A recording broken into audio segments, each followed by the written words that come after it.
গো শুনছো? সকাল থেকে তো কাজ করতে করতে গলাটা শুকিয়ে গেল, এক গ্লাস পানি দাও তো। ও চারি মিনছে আমি এখানে বসে আছি, গেম খেলছি দেখছাও না? গেম খেলাম তো একটা কাজ। ওরে যাই গো মিনছে, তোর জন্য আমি মরে গেলাম। ওরে মিনছে তুই পানি খাবি না? পানি পানি তোর জন্য আমি গেম খেতে নাকি মরে গেলাম মিনছে। পানি খা খা খা খা খা।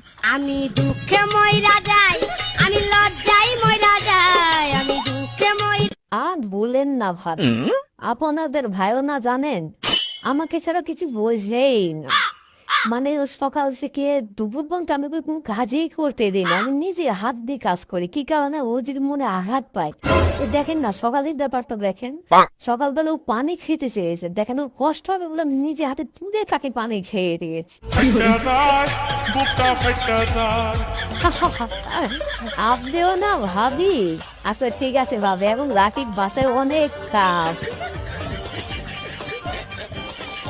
ও মিনছি সারাদিন কিভাবে বসেই থাকবে? বাজার সদাই নিয়ে যে বাড়িতে বাজার সদাই বাদ আসছে না। যা নিচে যা, এখন যা বাজার করে নিয়ে যা। আমি হয়তো দুদিন পরে মরব, আগে মরলে কি ক্ষতি। ভোরে ছাপাই দেব, ও কত খুশি হবে, আমাকে আর মারবে না। ওগো শুনছো? দেখো দেখি তোমার জন্য কি এনেছি। ডাক্তারে বলেছিল না তোমাকে লাল শাক আর সবুজ শাক খেতে, এই দেখো তোমার জন্য আমি লাল শাক আর সবুজ শাক এনেছি। এটা খেলে তোমার মাথা ঠান্ডা থাকবে, আমাকে আর মারবে না। বুড়ি মিনছে তোর এত বড় সাহস, তুই জানিস নি আমার লাল শাকে লাগছি? তুই আমার গল্প বাসি মারি পাতানি চিন্তা ভাবনা করেছিস? দাঁড়া, তোর একদিন কি আমার একদিন। খাতেন আহা, আমি পারি না আর পারি না, আমি কেন মরি না।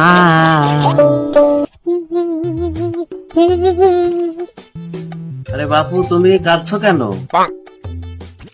আরে চাচা, কালকে ওই যাত্রাপালার অভিনয় আছে তো, তাই রিহার্সেল দিচ্ছে।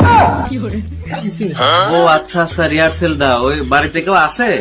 ওগো শুনছো? দেখো দেখি কে এসেছে। চাচা আসসালামু আলাইকুম। ওয়ালাইকুম আসসালাম। মা, আমাদের এই পাশেই জালসা হবে বুঝছো তো, ওখানে যদি তুমি কিছু শরীক হতে পারো তাহলে কিছু দাও। ও আচ্ছা, এই যে নেন চাচা। ঠিক আছে মা, তাহলে ভালো থাকো, আর যদি সম্ভব হয় তাহলে শুক্রবারে বিকেলে যাও। আচ্ছা, মানুষের বাড়িরও বেটার